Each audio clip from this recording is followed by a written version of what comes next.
approach made by Manchester United. Welcome to the United Matters channel. How are you guys and where are you watching us from? Rokan David is my name. Third video of the day being brought you in here onto the channel that broadcasts strictly Manchester United, and we are here to really let you know what our thoughts are about who United is interested in. Seth of Sky Sports is into the mix. Then we are having Fabrizio Romano also into the mix. Then Andy Robertson is having something to say, and a list of players that United have released after the end of the season has been released by the Man United website, and we're going to be going through that anytime from now. Let's see close to 300 likes match in this video and turn your notification bells on, please and please and please and please, because anytime from now, Mbeumo, here we go, is not far off from us.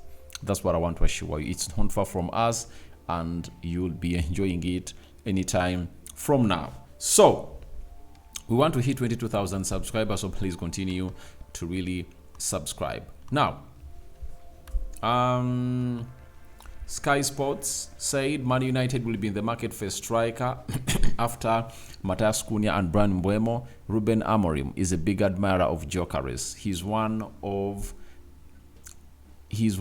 number of forwards Man United are really looking at. Now, for the forwards situation at Manchester United, it's still hugely tricky because the list is having very many people in there. First and foremost, Viktor Gyökeres, there is Victor Osimhen, there is Jonathan David, there is it Kelling of PSG.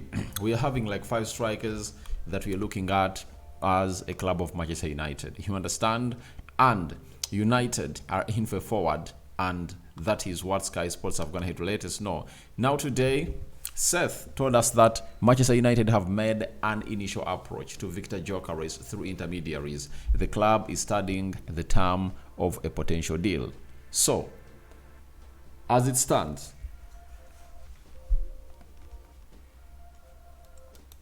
Manchester United have gone ahead to make approach. You understand? They've gone ahead to make approach for a guy known as Viktor Gyökeres, meaning that they are speaking with his agents in there. Fabrizio Romano later threw in another huge update that in the last 48 hours, Man United, Al Hilal, and Juventus called Viktor Gyökeres' agent. It's not a priority for the player to accept Al Hilal. Now, teams in Europe are now 2 that are really interested in Viktor Gyökeres. When you add on Arsenal, it takes it to 3. They've gone ahead to call in, and they want to contact. They want to really know from the agent of Viktor Gyökeres on what their plan is. But for Manchester United, it is really a blessing in disguise that even after losing out to Champions League football, Viktor Gyökeres is still here. And all this is happening because Arsenal looks like they've gone ahead to change their game plan, and they're going in for Benjamin Sesko. But if Arsenal really wanted this player, I think they had all what it takes to obviously sign him and take him to the Emirates. So, as it stands, the agent has been contacted by Manchester United because it's written on the wall that the player is up for sale. You understand? There is no doubt about it. The player is up for sale. That is Viktor Gyökeres. He is up for sale. You understand? The player is up for sale. Now, say what you want to say. The player is up for sale. And that's why, before United went ahead, obviously, contact Sporting Lisbon, they've gone ahead to contact the agent. And they want to obviously agree on the personal terms. Length of the contract, agent fees, image rights, and bonuses that might see this player come to the club of Manchester United. So we are waiting to see what will come from that approach. But I tell you what, it is really important to know that United will need to sell to buy another player after these 2 deals really come to pass. You see, even the deal of Mbeumo is really stalling because of money. So that's why United want to agree onto a better payment system that better suits them. So that's what we are having right now in here onto the United Matters channel, but we are into for Viktor Gyökeres, striker that has gonna hit obviously score very many goals. But I want to sound a warning that Darwin Núñez was scoring very many goals at Benfica, came in through at Liverpool, never did well. Gonçalo Ramos is struggling at PSG. He was, I think, at FC Porto, and they sold him expensively. You can talk about João Felix, who was really doing wonders at Benfica, and he is not really that lad.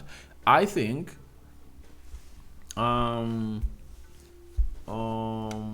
what's the name of this Brazilian guy that leads the line of Bournemouth? I think he's the only one I've gonna hate to see come from Portugal, leading the line and obviously scored very many goals and really hit the ground running.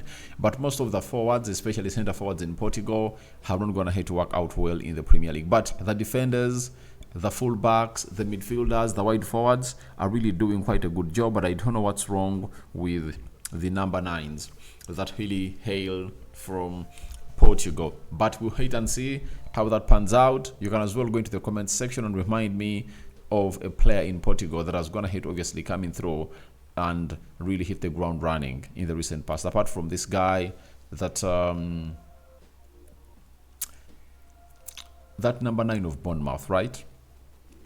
I've forgotten his name. They signed him from FC Porto, left-footed Brazilian. He's really doing wonders in the Premier League. Then let's obviously get to the story of Scott McTominay. He was named the MVP of the Serie A, and now we are having people really being trying to obviously castigate Manchester United for selling him. And this is Andy Robertson. He says, I think Scott McTominay went over the Serie A to prove United and people in the Premier League wrong. Now, this is where I feel not okay to people who come out and obviously put out these lies. Let me tell you, Scott McTominay is a bang average player, right?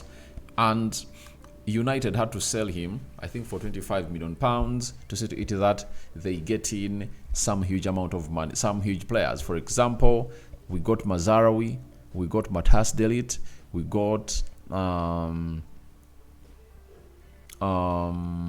Ugarte. Now, of the two, Manuel Ugarte and Scott McTominay, who would you go for? I think Manuel Ugarte is a far much more better player than Scott McTominay. That is it. And Scott McTominay served us for those years, and I think he had nothing new to offer to Manchester United. And in the Italian Serie A, even the likes of Smalling have gone ahead and obviously hit the ground running there, and they played really well.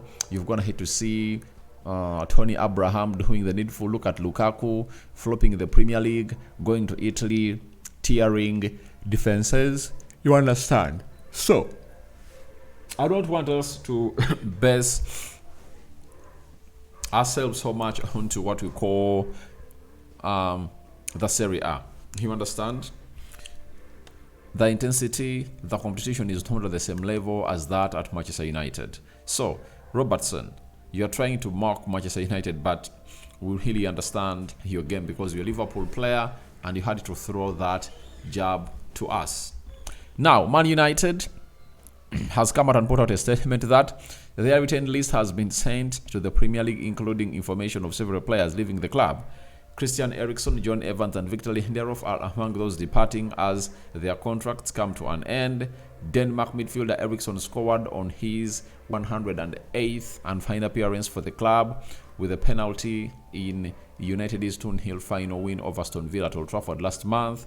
Lindelof and Evans also featured in that game, bringing up their 284th and 221st appearances, meaning that Lindelof made 285 appearances for Manchester United, Evans made 241 appearances. For Sweden captain Lindelof, it brought down the curtain on an 8-year United career that has seen him win the Emirates, FA Cup, League Cup winners medals alongside Eriksen, Evans. Meanwhile, lives with an array of honors hand over his spell at United since making his debut as an academy graduate in 2007. That is John Evans. He went on to win 3 Premier League titles, one Champions League, 1 Club World Cup, and 1 League Cup during his first spell at the club, before returning in 2023 and winning his first FA Cup medal with the club in the 2-1 win over Man City in the 2024 final.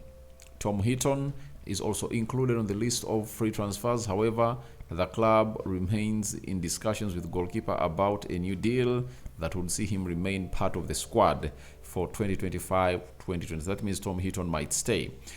Unlike Evans, Heaton is an academy graduate in his second spell at the club after returning in 2021 and going on to make 3 first-team appearances, as well as being a highly valued part of the goalkeeping group and wider squad. Academy players Herbert Gresk, Jack Kingdom, Sam Murray, Tom Miles, James Nolan, and Tom Wester complete the list of players being released this summer.